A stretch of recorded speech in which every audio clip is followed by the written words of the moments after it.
चलो 8 बज चुके हैं और अब क्लास स्टार्ट करते हैं। 8 बजे से बोले थे। कुछ लोग जुड़ चुके हैं। चलो ठीक है, कई लोग जुड़ चुके हैं, कई लोग हाँ बोले थे क्लास में जो चल रहा है वो नहीं, एक नया चैप्टर स्टार्ट करेंगे, नया चैप्टर स्टार्ट करेंगे। तो ये आपका एक नया चैप्टर है, इसमें ध्यान दो। ये चैप्टर बोले थे वृत्तों से संबंधित क्षेत्रफल का है। ये वृत्तों से संबंधित क्षेत्रफल एक नया अध्याय है पूरा, जिसके बारे में हमको पढ़ना है। एक नया टॉपिक है। दोनों फार्मूले को आप याद रखेंगे, 2πr और πr²। तो वैसे ये r जो है आपका यहाँ पे रेडियस है, मीन्स त्रिज्या है इस वृत्त की, और यहाँ पे भी r त्रिज्या है। तो इसमें देखो कि क्वेश्चन किस तरीके से बनता है। क्वेश्चन जो आपका पहला है, पहला चैप्टर है, दो वृत्तों की त्रिज्याएं क्रमशः 8 सेंटीमीटर तथा 6 सेंटीमीटर हैं। उस वृत्त की त्रिज्या ज्ञात कीजिए जिसका क्षेत्रफल इन दोनों वृत्तों के क्षेत्रफलों के योग के बराबर है। दो वृत्तों की त्रिज्याएं दी गई हैं और उनके वृत्तों के क्षेत्रफलों का योग कर लीजिए। जो दी गई त्रिज्याएं हैं उनके जो क्षेत्रफल आएंगे उनका योग कर लीजिए, और योग करने के बाद में एक जो नया वृत्त बनेगा उसका क्षेत्रफल क्या होगा ये पूछे हैं। तो हमको इसमें ध्यान दो, क्योंकि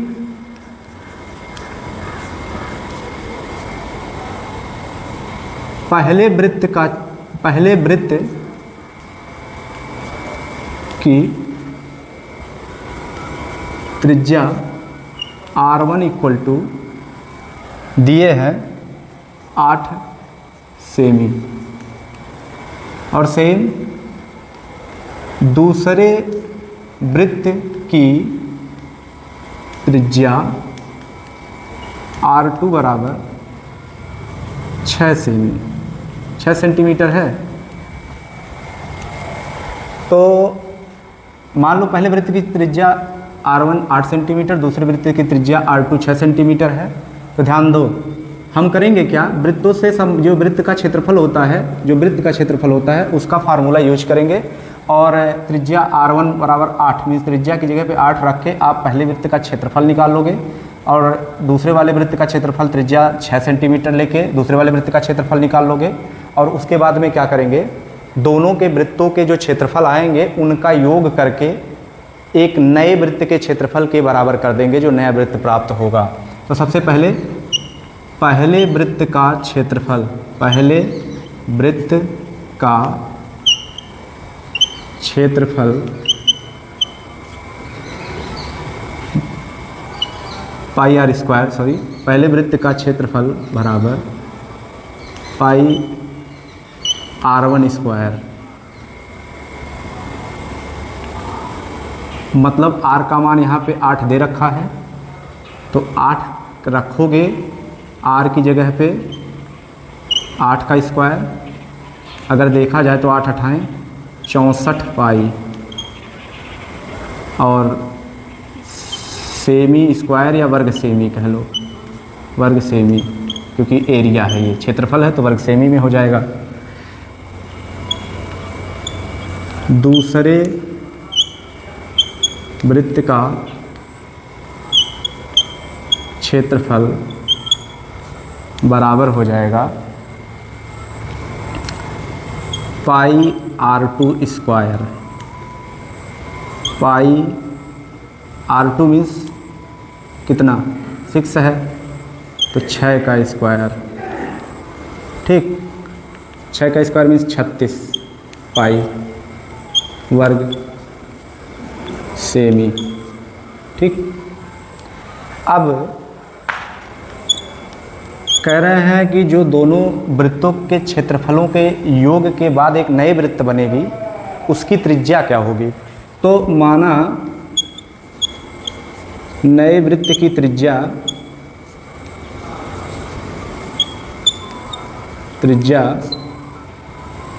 बराबर कैपिटल R, ठीक है, इतना सेंटीमीटर है।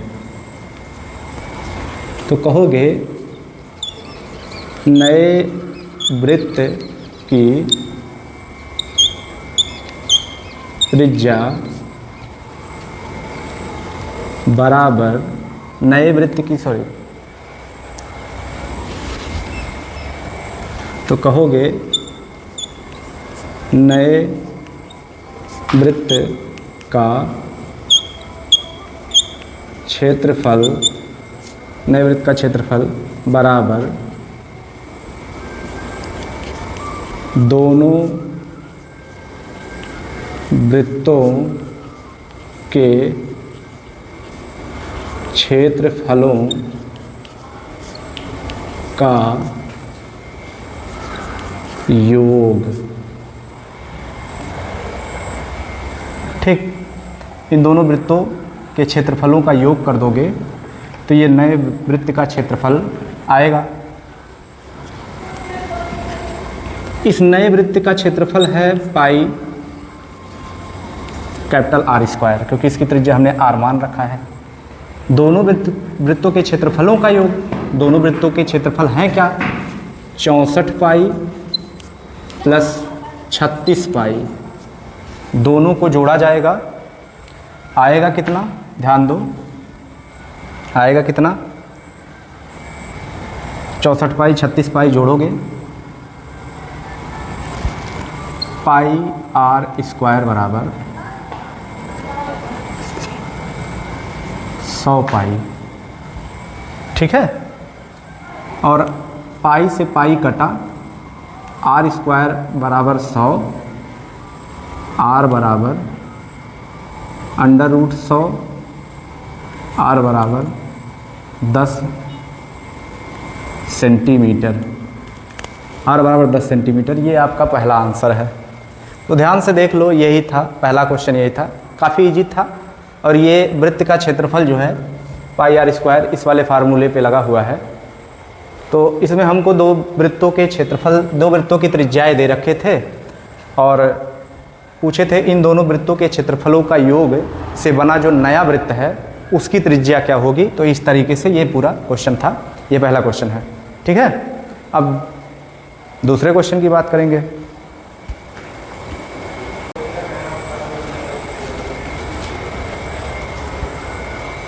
अगला क्वेश्चन है, दो वृत्तों की त्रिज्याएं क्रमशः 19 सेंटीमीटर तथा 9 सेंटीमीटर हैं। उस वृत्त की त्रिज्या ज्ञात कीजिए जिसकी परिधि इन दोनों वृत्तों की त्रिज्याओं के योग के बराबर है। ठीक है, चलो ठीक है, इस क्वेश्चन को देखते हैं। आगे देखो सवाल क्या है। सबसे पहले चूँकि हमको पता है चूँकि हमको पता है कि पहले वृत्त की त्रिज्या 19 सेमी है। ठीक है, देख लेते हैं एक बार, 19 सेमी है, क्लियर कर लेते हैं। हाँ 19 सेमी है और 9 सेमी है, 19 सेमी है। ठीक है, और सेम आगे दूसरे वृत्त की त्रिज्या 9 सेमी है। तो पहले वृत्त की परिधि क्या होगी? इसलिए कह लो पहले वृत्त की परिधि मीन्स 2 पाई। अच्छा, इसकी त्रिज्या को हम लोग R1 कह लेते हैं, ये R1 है और इसकी त्रिज्या को R2 कह लो तो आसानी होगा, जिससे R1 से रिप्रेजेंट कर लेंगे इसको। और ये है 2 मल्टीप्लाई में पाई इंटू R की वैल्यू, R1 की वैल्यू 19 है, तो गुणा करो 19 दूना 38 पाई, ये आ जाएगा 38 पाई। वो भी परिधि है तो इसलिए सेम ही लिख लो सीधे, 38 पाई सेंटीमीटर, ये परिधि आ गई इसकी।